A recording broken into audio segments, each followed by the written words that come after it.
Hey guys, welcome back to the TohirT channel. TohirT is here. I hope you had a fantastic week. Well, have you seen this commercial? This one? This one? Maybe this one? Did you know that there is the same person behind all of them and many more commercials with the same mind-blowing setup? And his name is Steve Giralt. Steve Giralt is a New York-based producer, but he's also a director, a photographer, an engineer, and most of all, a storyteller. And today, from his story, we're going to learn a little bit about how to correctly approach this kind of projects and how, in general, become better at what we are through continuous renovation and revisioning of who you are as a professional. And yes, it is also the 100th video in this setup, which is kind of exciting, but really small milestone on this journey. Let's do this. By the way, if you're curious to learn more about different inspirational people who are out there and you might have completely missed them or did not know they exist, well, check out this playlist. I have a lot more interesting nuggets out there. Well, you know me, or at least if you've seen some of my videos about the details in photography or videography, if you've been to my Instagram before, you know I love details, but not only just the details of regular objects. I like finding new angles and perspectives and figuring out how can you show a common object in a different light.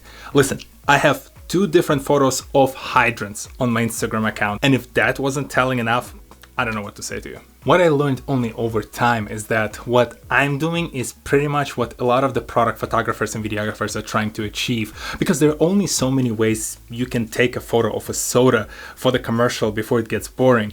And you can take it on a whole nother level when you start using different interesting techniques with your camera or techniques and engineering around the setup of that product itself. And this is what Steve Giralt is famous for. He figures out different ways by which he can show the common products in a completely different light. Who knew that Dr. Pepper commercial can turn into engineering masterclass? This is what Steve and his team are doing in their mad scientist lab down in New York, specifically in Manhattan. And to me, when you look at his work, things like dust in shape of states blowing up in smoke, check. You have different types of products being taken apart or put together, check. Or you can have that cheesy pizza just being pulled apart and ripped in pieces and you dive straight into it using the camera. These are the mind-blowing things that his team can achieve without using any CGI, and this is what we're here to learn from. And I can already hear you saying that here he has thousands of dollars worth of equipment. It's easy to do it that way. Yes, he does have thousands of dollars worth of equipment, but to get to where he is today was a journey. It was an evolution. And I want to break it down in certain phases that I think you can learn from as you try to figure out how can you arrive from where you are right now to the level where Steve is, or maybe even opening a completely new playing field that even Steven and his team were not able to recognize. You can slice this topic in many ways, and I think it is the matter of perspective again, but I'm starting at the very bottom of the pyramid and we're going to work our way up. The very layer at the bottom of the pyramid right now is the vision. You have to have the bold vision about the project that you're working on. You have to be the kind of a person who sits there and says, you know what I think will work? If I'm gonna drop a bunch of different fruits in slow-mo into the water and there's gonna be the chain reaction explosion of dust with different colors just coming out of the water at the same time. Like, you would hear that pitch and you'll be like, what are you talking about? How are you even gonna do that? But this is what's important. This is what Steve, in his interview to Mogul, described when it comes to selecting their next director to work on the next big project. I'd much rather somebody that has bigger ideas than what's possible than somebody that doesn't think big enough. When we're looking for new directors, that's the biggest thing we're looking at is like, show me your biggest idea, like do a treatment that like sells me on something, you know, like I could teach you the technical stuff, we could execute it, we could do all that stuff, but if you don't think big enough, you know, then I can't teach that. Now, to evolve from that stage and move to the next level, you have to not only come up with that crazy idea, you also have to have some form of vision to see how that picture would look like. What would be in that frame and what would it look like? Using the example that I just described, and I know I probably showed it to you already, of those fruits falling into the water. When I described it to you, did you think about it the same way of seeing it kind of on the side, a little bit of an angled perspective and then falling down? Because you could show it from the top, you can show it from the bottom. You could show it through some motion of the camera as the camera pans around those fruits. Steve, being a photographer in the past, he knew how things should look and work,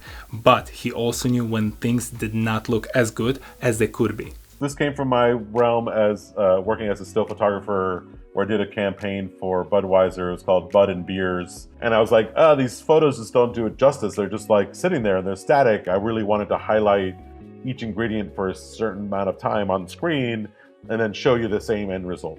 Now you have the crazy idea in one hand, you have the vision for what that picture would look like in the other. What do you do next? Well, yes, this is where the argument of very expensive equipment comes in, because they do use a lot of very amazingly complex and the kind of equipment I'm super jealous of, but at the same time, you don't have to be there. You can start by just building your own small rotors and motors and motion controlled cameras. Oh, wait a second, Tahir, now you're trying to tell me that besides a photographer, I also have to go to MIT? No, this is not what I'm saying. Steve did not go to MIT. He's not an engineer. He's a photographer by education, or at least I think he said he's a photographer by education. I might be stand corrected on that, but he's definitely not the person who can build things like Tony Stark in his lab. Or at least he wasn't like that when he started, but by just experimenting, buying small things off of Amazon, trying and seeing how this server with this motor from RC car would look when I connect them to this part of the camera. And it was continuous experimentation, and again, that mad scientist lab kind of approach that took him from the very humble beginnings to where he is right now in that amazing studio that I really want to visit that place. Enough about me. Check what Steven had to say on this specific point and that third stage in the pyramid. I didn't study visual engineering. So how did I become a visual engineer? It was all the things I did after college and all the self-teaching and learning and exercise and practice that got me where I am today. By learning the basics of all this stuff, I think you could be way more powerful in the long run than just buying a thing that does a thing, not knowing how it works. Pay attention to this last part. Steve is very correct when he says that you will not fully appreciate all that expensive equipment that you're going to buy unless you try to jerry-rig something on your own. I can fully relate to it. By growing up in a third world country, not having access to the best equipment possible, and working with cheaper tape-based cameras at the very beginning of what I would say my side hobby or this video career, I grew to appreciate the amazing kind of camera that I'm using right now with all the bells and whistles. Same way for you, when you think about these kind of projects, don't worry about the expensive equipment. Don't stop just because you don't have that amazing robot arm camera that's gonna move for you. Try to mimic it for yourself, or try to just improvise. For all you know, you can find some stuff that you're about to throw out that can be repurposed to help you build your next camera rig equipment. And listen, if we are gonna be using and continuing using Tony Stark as an equivalent, Tony Stark started by building the first Iron Man suit out of pieces of junk, and he landed with whatever, Mark 100 something, right? So what stops you? I know he's a mythical character, but you get my reference. Long story short, don't get hung up on the equipment. It's all about how your ingenuity and your creativity works, rather than how deep your pockets are. Now the final part of this entire pyramid, that tip of the pyramid, the tip of the spear, whatever the other metaphor I'll come up with, for you to put all those pieces together, the vision, the actual image that you're trying to use, the ingenuity and engineering behind it, you have to have a storytelling skill. Storytelling is very important, and I'll let Steve start this point off. First, go out and become a storyteller. When a client comes to me with a brief, the first thing I have to do is lay out my story, the storyboard, the script, and how I'm going to tell this story. This is why I ranked these factors the way I did. You can have the amazing and crazy vision. You can have this great camera to capture an amazing photo or video. You could have all the tools and bells and whistles in the world. But if you don't have the story that connects all of those parts together, you will just have cool shots. And cool shots, whether they're photo or video shots, they're just it. And they'll be forgotten at the scroll speed on Instagram or Twitter, where the cool shots that are linked together with a very interesting story, potentially impactful story, will be remembered for months and years to come. And they will even create a ripple effect of creativity, where people like yourself or myself watching Steve's videos and be like, you know what? I bet I can do something like that.